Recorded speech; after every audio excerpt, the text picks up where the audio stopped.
পালাতে রাজি না হওয়ায় রাজধানীর দক্ষিণ বনশ্রীতে স্কুলছাত্রী ফাতেমা আক্তার লিলিকে হত্যা করেছে দোকান কর্মচারী মিলন। প্রাথমিক জিজ্ঞাসাবাদে র্যাবকে এমন তথ্যই দিয়েছেন তিনি।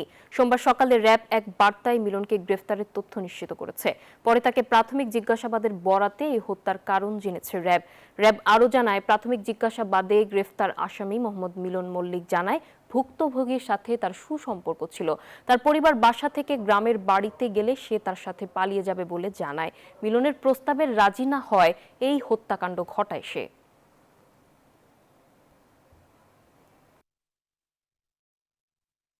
না, ওকে আমরা ধরছি এ থেকে, এই বাগেরহাট থেকে ধরেছি। ধরে নিয়ে গতকাল রাতেই আমরা ওকে ইয়েতে ঢাকার উদ্দেশ্যে লিঙ্ক করে আমরা পাঠিয়ে দিয়েছি।